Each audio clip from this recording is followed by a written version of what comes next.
You're Near the Wild with Matt Becker and John Norris, recorded in Anchorage, Alaska.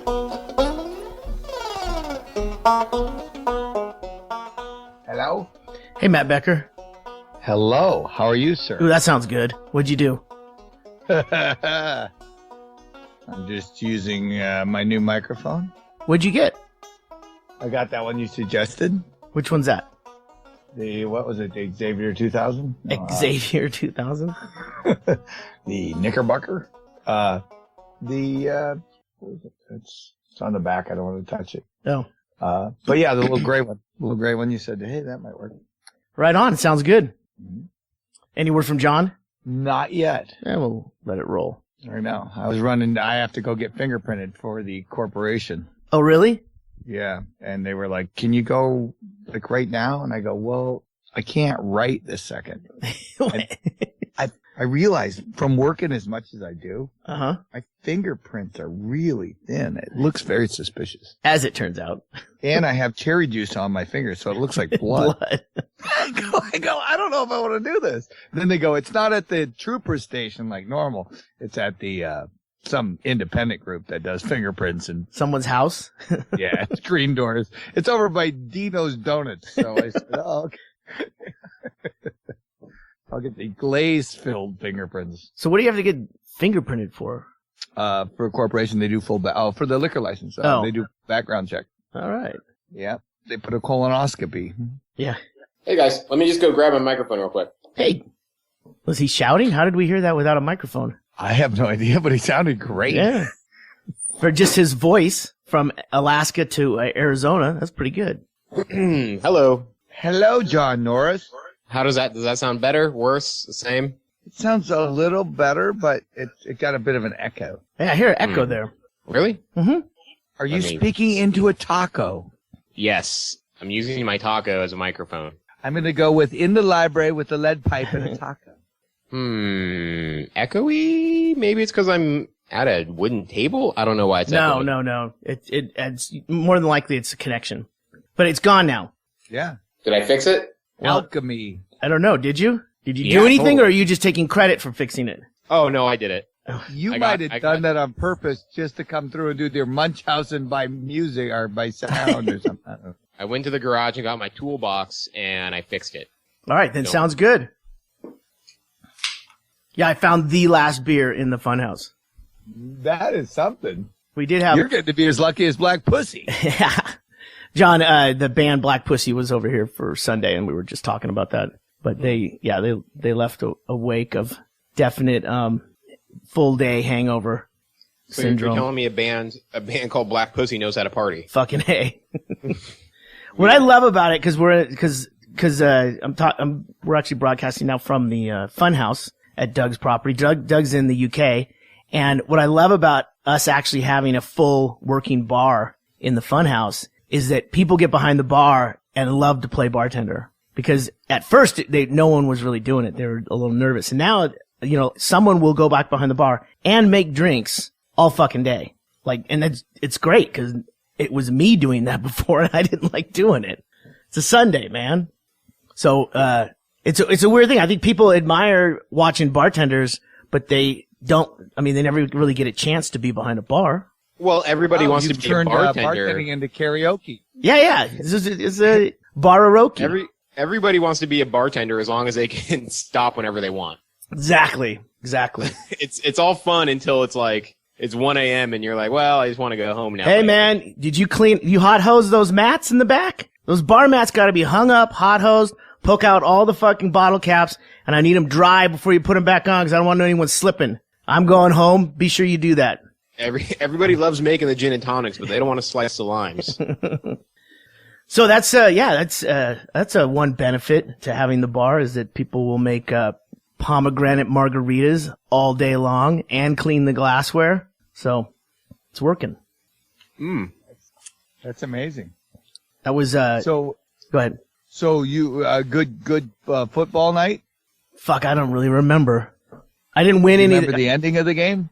I remember the late game was shit. But anytime there's a Packers game here in Arizona, that's when it's like full capacity. People all come out for the Packers game, and it was an afternoon Packers game, so it was good.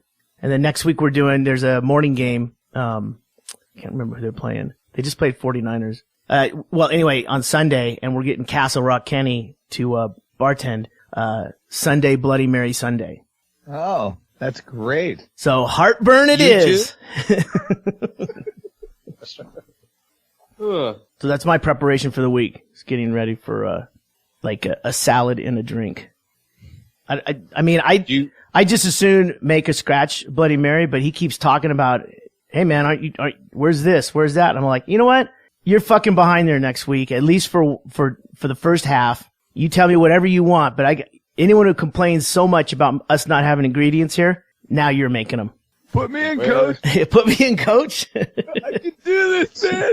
You got it. Rudy. So do you just make kind of straight Bloody Marys, or do you guys go nuts with like pickled asparagus and fried chicken? This weekend is definitely going to be everything. Because I said, you give me an ingredient list, I'll put it together, and everything will be here, and you absolutely have to bartend for the first half. And that's it. I mean, we got other people bringing in brunch items, and everyone knows that we have a Facebook page, so everyone kind of writes down what they're going to bring. Just a little heads up so we don't get like 3 shoestring potato casseroles, you know? So it works out really good. But yeah, when I'm making it is Worcestershire, some tomato juice, maybe a splash of Clamato, and vodka. No, we have no salt and pepper. We have no real condiments that go in there other than garlic stuffed olives, and those are gone. But I just make them like that because if I make them real good, then I'm fucking stuck behind there making fucking Bloody Marys all day. Sure. No, and remember that's the old joke. I made mojitos, and these guys from Argentina came in the bar, and they were like, "These are as good as Argentina," and their tears coming out of their eyes. And they built a little Santeria stand in the back, and they would never tip. And I go, you know what? These are way too labor intensive. So they started getting shittier and shittier. Yeah. Then they go, "Do you have any mint?" And I go, "No, I don't have mint now. It's seasonal. We don't have it in the winter. We don't have it in the summer." We've never had mint here. I don't know what you thought. Yeah, because you got to muddle the mint leaves with the simple syrup. Yeah. Yeah, these guys were hardcore Argentinians. I mean, with the teardrop gang signs and everything. Oh, wow. And they said, yours is as good as Argentina. You make us all homesick. And then once I got a herd of them, I went, you are as good as Argentina. And I'd never been there. Are you? Are you sure they were from Argentina? Yeah. Yes, they were from Argentina. I always think of Argentina as like the Alaska of South America. And everyone is just riding around on horses and looking at mountains. Yeah, it's where remember Butch and Sundance went to go hide out. Oh, that was Bolivia. Never mind. Yeah. But anyway, yeah, it's Argentina. Remember, think about it. What's the number one export of Argentina? Argentina. Steak. Argentinian. What is it? Argentinians. Oh, Argentinians? Yeah, Argentinians. Yeah, they basically love their country, but they leave all the time. Half my friends in Costa Rica that I thought were Ticos are Argentinian. Yeah. And they actually have about the same time. They come up for like 2 months because they have school break. Their school break down there is actually the same as with our break. Theirs is January through like the beginning of March. So they come there, and I don't realize they're leaving the same time I am. I come back. How was this year? And they go, I guess good. I don't know. I'm in Argentina. I don't really can't really tell if someone's from Argentina. Argentina. Now we've said it so much, it doesn't sound like the right word to me. Yeah. But I can't really tell. I mean, I know there's a lot of in the sushi business. There's a lot of Hondurans that are sushi chefs in California.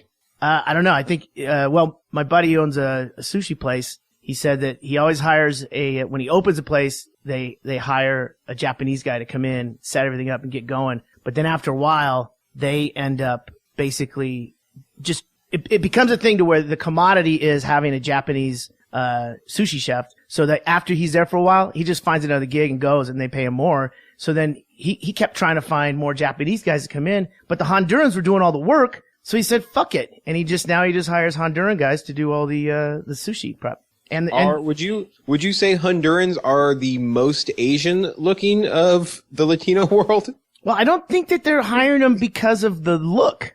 I think they're just, they fucking pick up on it quick enough and they're good at it. Natural sushi ability. Yeah. I listened to a podcast recently. It's probably from cutting up cocaine. Yeah, that's it. That's it. They've got nimble fingers to fold those the bindles. The sashimi's always in lines. I don't understand. I listened to a podcast. I think it was a Freakonomics podcast, all about whether it is wrong that like sushi restaurants and Mexican restaurants and Asian restaurants would hire, say, a Chinese restaurant would hire Asian people before they hire anybody else. They were wondering if that is discrimination. I heard that one. It's based on like you go into a Japanese restaurant or an Indian curry house, and some blonde-haired, blue-eyed dude comes up and goes, "What'll it be, Mac?" And dude, it's like the most disgusting part is that it's a dude. Yeah. Yeah, it's just like massage. How is it like massage? Oh. Well, no, you get Bruce. I don't want Bruce. I didn't come here for Bruce. He's got very strong hands, Matt. It's fine. He's certified. Also, very little qualms. He will do anything. Hey, John, you've never had a massage, right? No, I have. Oh, you have? Yeah, one. Did not like. Yeah. Would not return. No, and I never have gotten one like that anyway, and certainly, and I never will. I don't think. And then the news goes, one of the people that give massage at the airport. That's always been my reference. I don't like it like in a personal setting, but I certainly don't like it. Like, how can you get a massage at the airport? Yeah, really. Didn't some massage person at was it our airport or some airport just got it was tip our for airport. That's for exactly $5,000. You got a what? $5,000 tip. Now you tell me there's no happy ending with your flight delay. Yeah. Somebody got a massage at an airport and then gave the airport masseuse, a $5,000 tip. Maybe he bought the kiosk that they're at. And he shook hands and he fired everybody. Maybe it's money laundering and we're just not that observant. I feel like it's got to be like, Denver, and we have a weed thing going in right now, and he happened to be coming from Denver. Cash rich. Maybe you rubbed him the right way. I don't know. Yeah, I think maybe it must have been some like weird sexual thing where like he just needed his shoulders rubbed in a very public place, and that's what he masturbates to for the next. Oh, like, 8 I months. see where you're going. It's now a kink to be able to be touched in a public place on display, and then it being like, hey, can you turn me around so I can see my gate? But you're just eyeballing people as you're getting this, a semi. It's like squishing your head. Yeah. It's like, okay, now you're rubbing. Oh, look, now you're rubbing me. That's gross. I won't even go buy the massage. That's enough. I'm not going to lay there. You're going to be violated. I'm going to afterwards get a laser pointer and shoot it in those guys' eyes. That's what you get, you perv.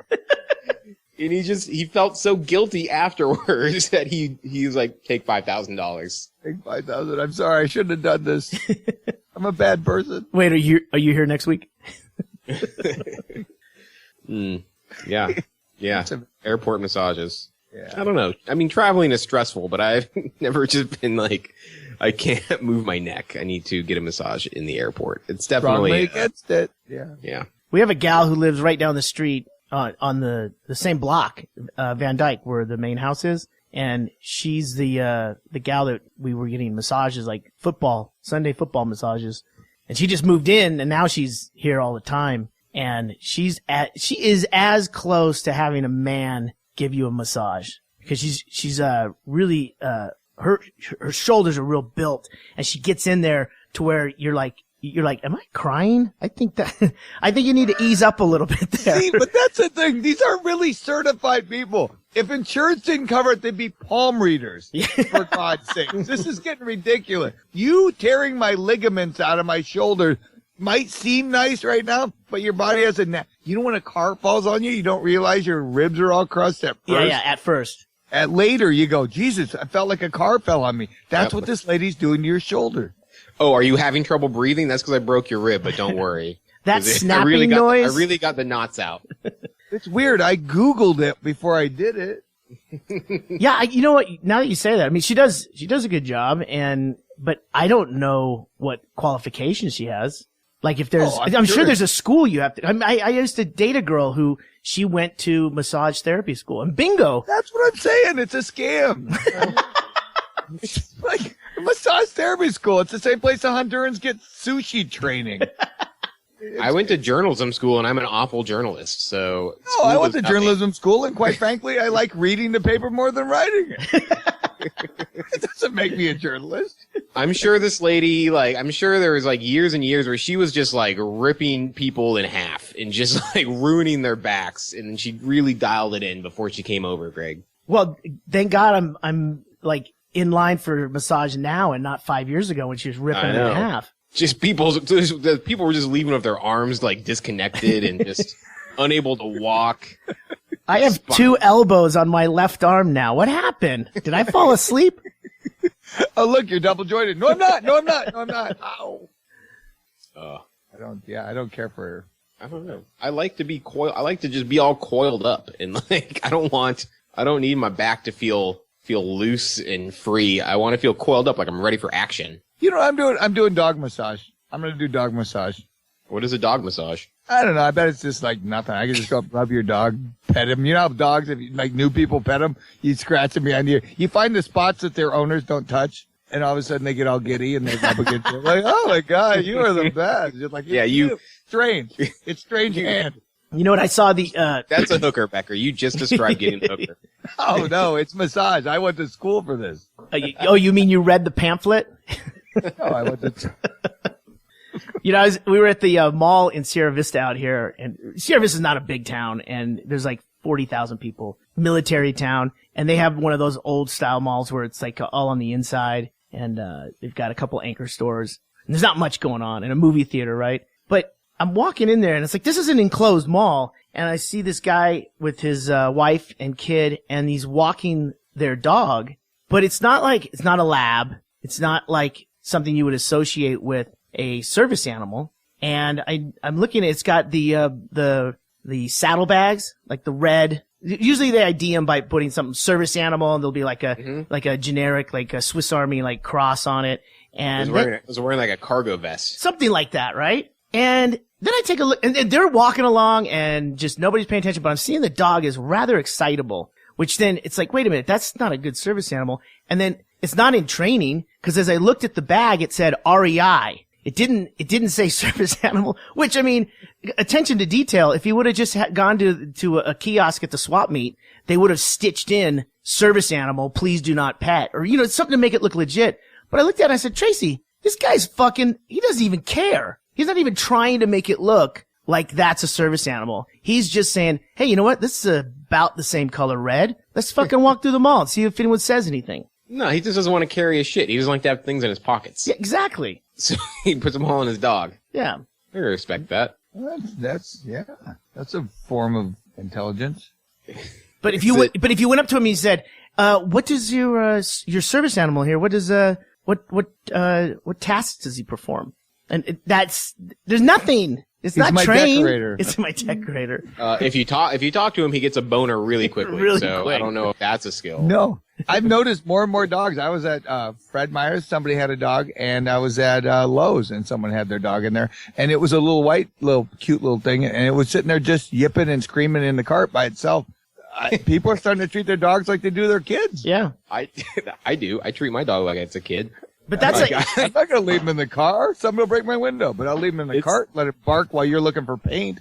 I used to take my dog into stores, mostly just to see if anybody would say anything. And you know what? 9 times out of 10, they won't. Yeah. I'd be at the grocery store, ordering chicken strips from the deli, holding my dog, and they would not say shit. Yeah, I think it's a handicapped barking thing. But it's not, your dog is, at that point, you're never saying it's a service animal. You're not even saying it's a comfort animal. You're just kind of coattailing on the fact that there are maybe some people that come in with a dog that it's allowed by law, but most of them are not. No, I'm clearly just an asshole holding a dog in a store. Exactly. And eventually it worked until I was at New Sagaya ordering a sandwich. A supermarket with a full service hot wing and chow mein bar. Yeah. Yeah, totally. And I was ordering a sandwich from the deli, and the lady was like, I'm not going to make your sandwich till you get your dog out of here. Nice. And I was offended, even though I knew right away, I shouldn't have my dog in the store while I'm ordering food. It just doesn't seem clean. But but at the same time, on it. But at the same time, you're going, what? Confusing the ingredients when my dog's here? You don't bring in A1 food here. Yeah. Everybody want one. Bring enough for everyone. Hold up. We have new special. So, yeah, I don't know. I think I'm definitely more of a service person for my dogs. If I leave my dog, she flips out. So I should be wearing a front pouch, one of those front carrying pouches. I have one. You can borrow mine. Legs are splayed out. Like a baby Bjorn type thing? Yeah. Yeah. I'm getting one. Then nobody can complain then, John. It's like an appendage. It's like a carry-on bag on a plane. Sorry, don't care how big it is. It's my carry-on. Yeah. And my dog's just like a mega bitch that barks all the time. So I'll just wear her and she'll just bark at people and everyone will leave me alone. It'll be great. You can get that thing for that. What, her voice box removed? No, earplugs. You can get earplugs. You go, I can't stand it either. Have you ever heard one of those dogs that don't have their voice box anymore trying to bark? Like that? Oh, yeah. It's the saddest thing ever. It just sounds like they're sneezing all the time. Like, It sounds like the original Marlboro Man. Why do people do that? Well, I mean, I know why they do that. All you have to do though is say, this is my service animal, because 9 times out of 10 where no one says anything, 100 times out of 10, no one's going to say anything when you shout right back at them. This is my service animal. Mm-hmm. Because now you've said the magic word, apparently. Her vest is at the cleaners, all right? She only has one vest. So, hey, you guys got the PFD, right? Your permanent fund dividend came in. Yes, the PFD has landed. Houston, we don't have a problem. And how much was it this year? 2,074. Wow, it broke 2,000. Oh yeah, we did it. I told everybody, just come and spend $74 at the bar. The rest is on you. Go get your gold chains and your jet skis. Mm-hmm. No, it was good. It was fun. Everybody's in a great mood and they're fun. And it's not free money. If you do the basic math, it's the difference we pay in gas all year long compared to the lower 48. So it's a push. Yeah. So we just basically get a rebate. It's like Discover card giving you 3% back on a 15% card. Yeah. It's a ripoff. You know, I got a question, and I don't know if you guys have the answer to this, but I'm pretty sure either one of you or both of you will make up an answer that will satisfy me. Why don't they have a refinery in Alaska where they actually get a lot of the oil and then put it onto a ship, send it somewhere else to Texas to be and then they ship it back. And then they ship it back and then they sell it to you. Why isn't there a refinery or some kind of processing plant in Alaska somewhere? I mean, there's plenty of room. We had one, and they closed it down, and the oil companies got together with our pre-bought politicians and said, it's not cost effective. They closed it. The currently running refinery, it's not cost effective to actually run it. To make it into crude here and sell it to us. But somehow they can take it to Texas and sell it to Iowa. They can sell it to Missouri. They can sell it to everybody but us. And it's somehow effective in a small refinery down there. It's a rigged system. It's bullshit. And every time we do a review of why we're paying more than lower 48, they always do the same thing. Well, we have to ship it to Texas and ship it back. And we go, then well, why not open the refinery again? It's not cost effective. Yeah, that is really a... No, we had one. They closed it down. They literally shut it down when oil was really high even. And they fucked us. And we've let them keep fucking us. And Shell Oil just pulled out and they left. They did their exploration and then they decided they'd leave and they had no deposit. If you get a shitty 1-bedroom apartment, you have to put first, last month, security deposit, born down. They apparently only paid $1 million for the permits that they claimed the government wouldn't give them. They gave it to them. They went up, did it, said, okay, we're out. And they just bailed and we get nothing out of it. We should charge them. Yeah, they're basically working off of a time sensitive permit to explore, right? That's what the $1 million is. But remember the whole drill baby drill shit and all the other bullshit they pounded in your fucking head. They gave them all the permits. They go ahead, do it. Only thing is, you just got to make sure if it fucking springs a leak, it's not going to just go in the Bering Sea. And they go, there's too many regulations. Oh yeah, not like Nigeria where you were caught giving $2 million in cash to a fucking warlord. Not that kind of restriction, but yeah, the other kind of restriction, like don't leak in the ocean. Well, they just got, BP just got, it's going to be $20.8 billion fine on top of what they've already paid for the Deepwater Horizon spill. That was the one in Texas, right? Yeah, in the Gulf. So, and now I just heard a report about like if we had that kind of spill in the Arctic, it would just be like impossible to clean up. And I don't know. Again, it was very easy to figure out how the spill happened. Their safety line wasn't ever checked or working. So, I mean, the idea is you basically have a safety line that will shut off the thing. Well, it didn't work, and obviously it didn't work for a very long period of time. But Becker, what were the odds?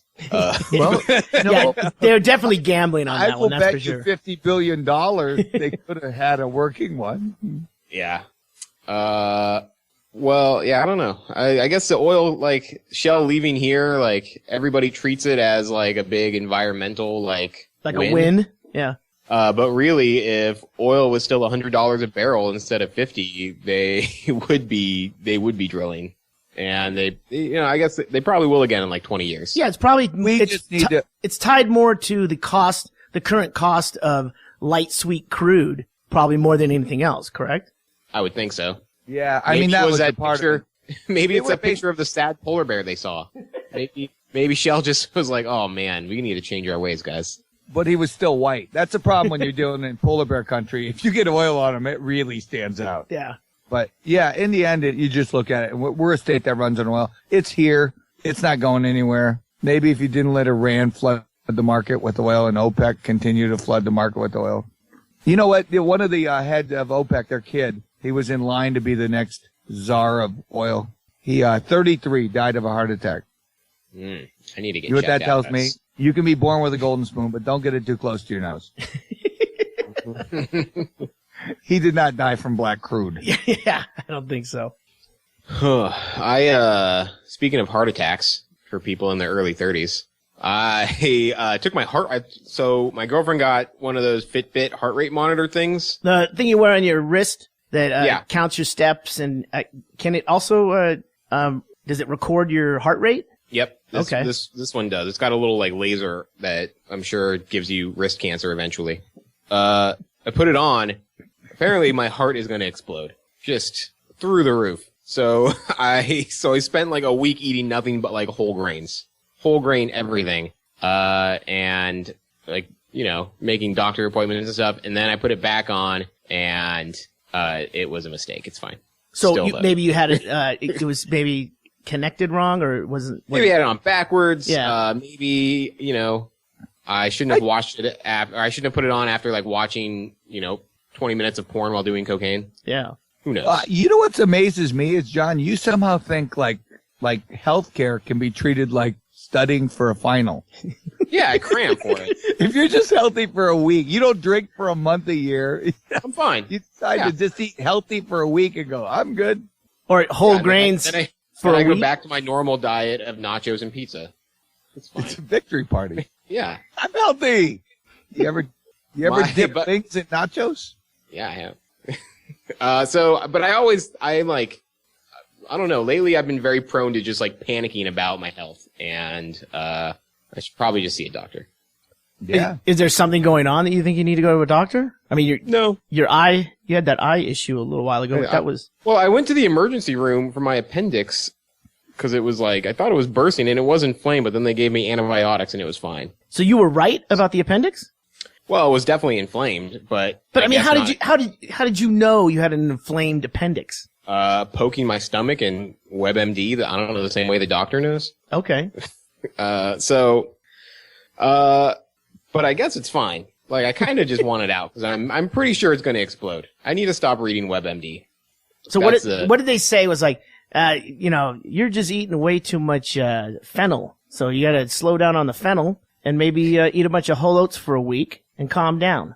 No, I wish they were that specific. And I don't think this Fitbit goes around your neck. I think it's supposed to go around your wrist. I wear it around my cock and balls now, like a cock ring. Yeah. Just that's where the blood is really flowing all day. Yeah. It's, I mean, nobody else wants to try it on afterwards, but. Well, that's how you claim it yours. Absolutely.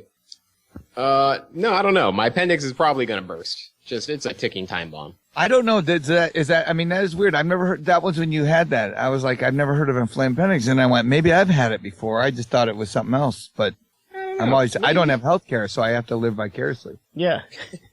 So so I'm worried about my heart now. And luckily my dog also has a heart condition. So I'm just going to go to the vet and I'm going to give the vet my symptoms as they are my dog's. Sure. And then when she prescribes medication, I'll say, okay, so my dog takes half of a pill a day. Let's say she was like 20 times the weight she is now. Like, What if let's say she's 108 pounds. Hypothetically, if the dog was, say, my size, just hypothetically, would it take the full pill?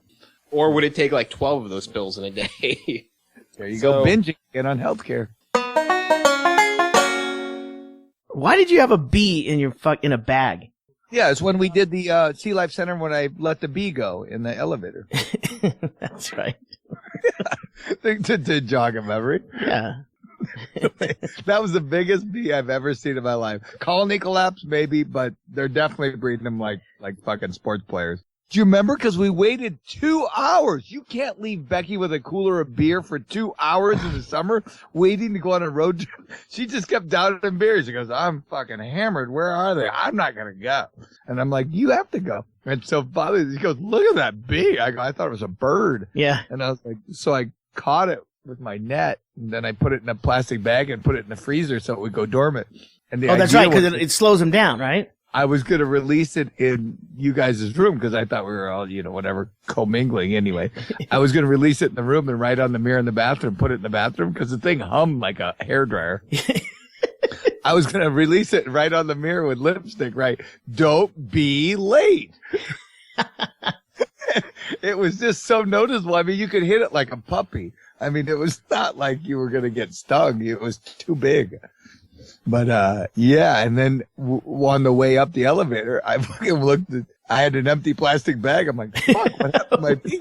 And we're on an elevator. I go, oh shit, you don't release a bee on an elevator. That's a bad joke no matter who you are.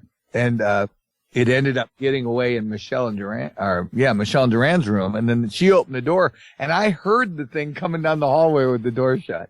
That's the thing it was. And he had to be going, what the hell? I was in Anchorage and now I'm down in Seward.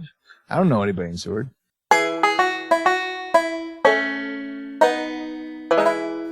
Yeah. You know what though? We have a resurgence in Alaska. We have the, you know where the, Eagle River, Nature Center is, right, Ggreg? Eagle River, no, I don't know the Eagle River, Anyway, a bear charged the Eagle River Nature Center today. Well, aren't there bears in the nature center? That's exactly what I thought. But the fact that they're there is, they closed down the running trails because apparently, the bears are still running. Yeah. Well, the running trails there's a lot of running trails in Alaska. Some of them they maintain them for wintertime use as well. But out in Eagle River, there's some that are running parallel to the highway for a long distance. Is that what you're talking about? Like those trails? Yeah, right out there. But yeah, it's just funny because if you're on the trail and they close the trail, you've still got to run through the bear trail. Yeah, you got to get through. I mean, you can close the trail, but you're still there. Well, I live on the east side of town, and basically there's my neighborhood, and then there's mountains, and in between it's just nothing but bears. Just a ton of bears. I don't ever leave like the streets at all. Don't go on the trails. City bears or country bears? They're a mix. Sometimes the country bears like to come in town and mix it up. Yeah. Like the Jets and the Sharks. Yeah, absolutely. I went outside last night at like 2:30 in the morning because we recently got our dog fixed. Our new puppy we got fixed, cut, altered, de-sterilized, and de-sterilized or sterilized? Sterilized, I guess. Yeah. It's when you take off the nuts, it's Yeah, you can't put the toothpaste back in the tube. But so she pretty much doesn't have a will to live right now, but. I took her outside so she could frolic, and the biggest moose with a full rack I've ever seen came through my backyard. And at this point, I have to grab my crippled little dog and go, well, this might hurt you with your recent surgery, but at the same time, I I'm sure the moose will hurt you. So I ran inside like a girl. I was scared. I'll admit that thing just came out of nowhere, and it was a foggy night. So the fog was out and it came through, and I'm like, this is the best Halloween prank ever. Who is it in the moose suit? Was this your front yard or backyard? Backyard, yeah. It hopped the fence? Don't you have a pretty high fence? 6 feet fence? Yeah, no, they go right over them, John. Oh well, the back where the green belt is, the back of the property there is a smaller fence where they could just walk over that. Because when I lived next door, we had that same fence that continued on our side. It was about 3.5, 4 feet, about 4 feet chain link. And they walk to it and don't even stop. They just go right over it. And, there's no jump or anything like that. It's, there's, they're huge, man. He must have been a fan of the podcast and just wanted to see the bus. That's cool. Making the pilgrimage. Yeah, but it was impressive. It was the biggest one I've ever seen. And did I take a picture? No. Did I go inside? Yes. I mean, if you've seen one picture of a moose, you've seen them all. It's fine. Well, no, but I mean, you always want to get that picture of a moose in your backyard, but it was really foggy and it was dark and there was, fresh urine. So I was afraid he might find that to be interesting. That was on your pants, though. That was me. Yeah, the dog didn't have a chance. Well, I don't know what you guys are planning, but the haunts in Arizona are opening this weekend, actually. My brother's coming down from Washington, and we're heading out to, I know 2 of them for sure. One in Phoenix called 13th Gate, and another one called the Slaughterhouse in Tucson. And we've already started putting together the props and stuff to haunt the front of the suicide house. Nice. Very exciting. You're going to be putting videos up, correct? Well, I don't know what we're going to do, but I did find out on Sunday that Chad Shank was like, oh, yeah, that was fun last year. And it's like, wow, if I could get Chad Shank here on Sunday and then fulfill my prep by having him be one of the scary creatures, and I got a ghillie suit, one of these camouflage suits. That is the way to do it. To have the double whammy. You get scared, they run one way, and then you got someone else standing there. And Chad's huge. And we've got that planned. I don't really know exactly everything my brother's sending me. So I'll have pictures next week of some of the props. But last year we only had like 4 kids show up, and this year I think what we're going to do is we're going to put flyers out that say we're offering full-size candy bars. Yeah, 100%. Yeah, I mean, Becker, you got any ideas on how to? I mean, I don't want to. Yeah, just write the no fun size candy bar. Yeah, but offering candy to kids to come by your house, there's a line there you could be crossing. One day a year. You don't want to miss the date. But you could just actually leave little candies all the way up to the door. Like Hansel and Gretel. Yeah. Wait, you mean the haunted house is under this box that's being held up by a stick? Is that where I go? You know what you know what you should do? I already know what you should do. Go to the downtown area where you said that everybody was, they all congregate. Yeah, out on the park. And drop maps. Just get about. Oh, that's a great idea. Maps and say haunted spook house to this area. And then you go, and then put an X word and say treasure. Don't say Chad Shank in a ghillie suit. Say treasure.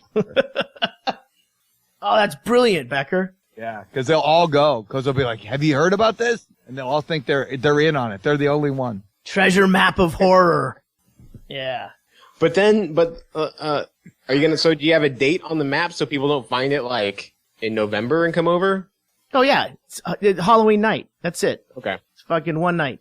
People are still going to come over. Somebody's going to find that next April and be like, I'm here for the candy. People come over anyway, because we got this mural in the front of the house that says, Nowhere Man and Whiskey Girl, who used to live there. And it's the house where Nowhere Man, shot himself in the head after his wife, Whiskey Girl, passed away. And people come by and, leave things at the mural or just like walking down from in the back of the house up at where Doug lives. Is it a giant moose who's just a fan of the Stanhope podcast? Well, then that would be more interesting. I would know it's a fan if it was a moose. But I got people walking through my backyard. I'm like, who the fuck is this? I don't know what they're doing. But yeah, it's kind of an open concept here at the suicide house. Are you ever worried about like javelinas like just jumping out on you? There are plenty of other things around here in Arizona which you should be afraid of. But we've got fences around everything. In fact, I'd like to somehow attract the javelinas and be able to check them out as they're roaming the streets like like thugs at night trying to get into trash cans. Couldn't you just get some of those cheap, like, kid GPS detectors and just stab one and stick it in them, like they do with wildlife? Well, I don't want to stab a pig. Well, no, I mean, just stick the marker on him, put it on his ear, clip it on his ear, and then you can just track them like they do with the little kids when there's an Amber Alert. I just want to, like, throw over a fucking rotten pumpkin and then be able to, like, look at him from the other side of a fence. That's all I want to see.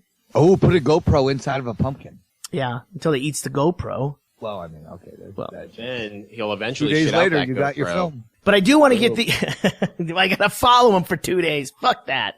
I do want to get, like, those, night vision goggles that they sell on, like, Big 5 Sports or G.I. Joe's. They've got, pretty inexpensive, nighttime goggles or a monocular, right?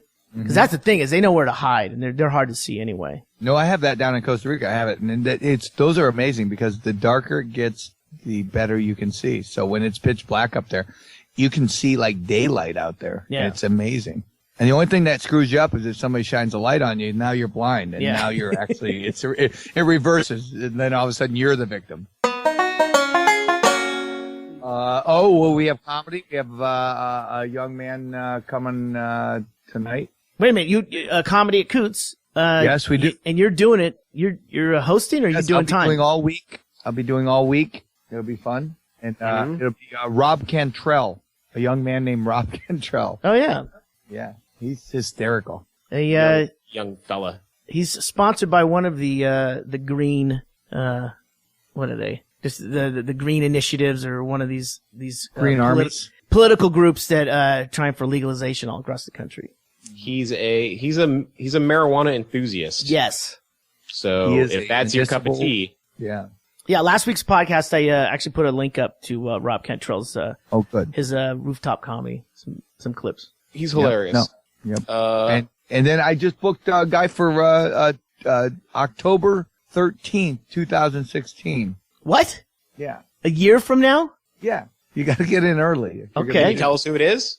Yeah. All right. I'll tell you. He's a Swedish comedian. He's doing a Swedish chef from the Muppets? I love that guy. He's doing a world tour, and he's done off-Broadway Spam-A-Lot and all kinds of things, and he's very well known in Sweden, and he's done a world tour he's done Finland, and he's done tours of he's gone nationwide in his own areas, and now he's doing a world tour, and they're booking it, and they said they're going to be here for, a couple days, and the 13th was their ideal date, and they want to lock it in, and I said, yeah, 100%.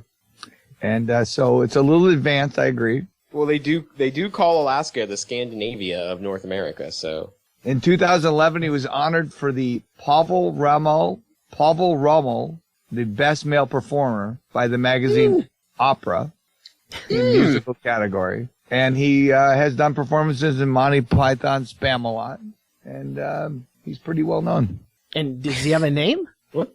He is. Can you pronounce his name? Johan. Wait, where is it? I'm trying to read the email from a distance. Johan Glans. Johan Glans. Oh yeah. But it's the TV producers have already signed him on, and he's doing it. And he toured Sweden, Iceland, Norway, Denmark, and Finland in 2013 to rave reviews, and now he wants to do the world tour of world. And so he's locked in. So mark your calendar. That's the beauty of having these extended calendars. Yeah. 2016. October 13th. 13th. Is it a one-night show? It's a one-night show? One night only. Oh, wow. And the best is they said he's going to do 15 to 20 minutes. Score. So it's not going to take all night. That's a long way to fly. It's not going to be a big, long, drawn-out performance. Sure. It's going to... Cuts right to the funny. They were very clear. They go, he does speak English. But what they don't realize is we have a huge Swedish community up here. And Norway and Finland. And so I'm going to all the Sons of Norways and all those. And I'm going, you got to support your home region. Oh, and they will. Local boy good. I want the club to be packed with all these people telling Lennon only jokes. So you don't have to put his fee in like escrow or anything in some like offshore account. Because this sounds fishy. This was the beauty of the deal. Is they said, we don't expect any money. We don't want anything. They offered that? That was their lead in. And I went, you know what? You got a gig. You are the gig. And I am going to, from somewhere near the middle of July, I'm going to start promoting it. We're going to build a huge Viking ship in the parking lot. Yeah, maybe you can get him to do an extra 5. I mean, he might bring his own opener. Who knows? I mean, I've got hysterical. I was like, yes, we'll do that. I've got a solid 15 on Swedish meatballs, so I'm gunning for that middle spot. And we might go and find some other regional things. We might get some Swedish cooks in town and come and cook and make it like an international day of comedy. Yes, no, that's it. Let's do it. We'll find a French guy and we'll find who else? A German guy? The Hondurans can come in and make sushi. I know how great is that? I know a cover band from Sweden. They're a jam band. They're called the Swedish Fish. Are they local? Boom! Is there a chance they're local? Well, I have the Anchorage 48-hour film challenge starts this weekend. Oh, that's right. Next weekend, we have like 27 teams signed up, so it should be still sign up. You can sign up. I think I might sign up. I'll put you on there. I'm in. We have 28 teams. ANC48hour.com is the website that I don't update very often. Check it out. All right. No, that's going to be a blast, and that's a good number. Yeah, I think it'll be big. I do remember sitting through all of the movie clips one year.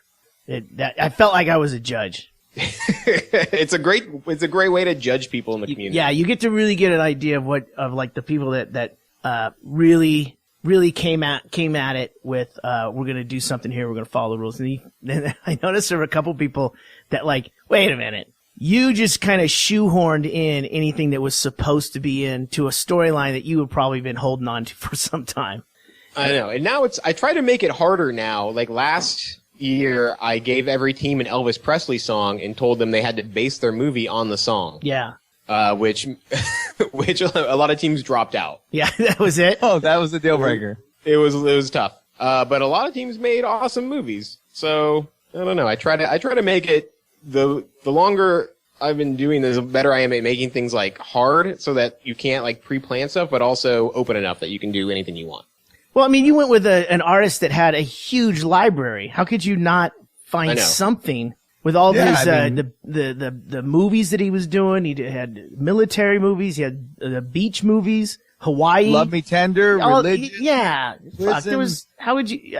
I think those people probably were looking for a reason to get out. Well, I made it difficult because I gave them the song. They didn't get to choose what song they wanted to do. Oh, see, I didn't want kind of a deal breaker. I didn't want like 10 teams to do Jailhouse Rock, so I assigned everybody a song. Yeah. All right. So maybe that was the. Could have done, and not to micromanage, but what you could have done is said, you have like an hour. Submit me your song, and if somebody already picked it, you can't have it. Yeah, but that's more work for me. That's a lot. That's stuff that John just doesn't want to deal with. I don't want to answer more than 3 emails ever. Well, I'm not doing it. I'm reaching my limit on emails. I'm not doing it in the ghetto, so you can go fuck yourself. All right. Well, that's I'm gonna do a video. I'm gonna do a video about not doing the video. That's meta. I like it. Deconstructing John's show. But no, it sounds good, and I definitely want to jump in because John, have you noticed that technology has gotten to the point where more people can do videos now? I mean, it's amazing. Absolutely, it's way easy to make a video. Me and Matt Collins made a video where he attacked my car just the other day. We made it in 5 minutes, posted it online. He attacked your car? Yeah. Have you guys seen the video of the girl who sprays the black bear with pepper spray and then it eats her kayak? Oh yeah. We did that. Okay. But Matt plays the bear. Matt plays the bear. Yeah. Is he dressed like a bear? No. He looks like a bear naturally though, so. Yeah. You mean the gay community bear? Absolutely. Yes, okay. So yes, he's authentically a bear. Yeah, I'll send you guys the link. I will put that in the show notes. So the 48-hour, is it the Anchorage 48-hour film festival? Anchorage 48-hour film challenge. Film challenge, that's right. All right, and that's this weekend, and we'll find out next week how it went, and if you had to answer more than 3 emails. Ugh, hope not. Yep, and don't forget Sal's Grill is opening this week at Choku Charlie's, and so when you stop by, you can have some of Sal's fantastic pizza, or any of his the Becker bacon cheeseburger will be back on the menu. Oh, maybe we have to do a review. How's that stack up with Roadrunner and Burger Stop? Hands down the best. It was unavailable when we did the voting. Yes. Well, thank you for listening to another episode of Near the Wild. I'm Matt Becker, sitting in a bus near the moose. I am John Norris, staring out at a field of bears in Anchorage, Alaska. And I'm Ggreg Chaille in Bisbee, Arizona, trying to find one more beer in this dirty fun house. You've been listening to the Near the Wild podcast with Matt Becker and John Norris, recorded in Anchorage, Alaska on Matt Becker's backyard bus. Engineered by me, Ggreg Chaille.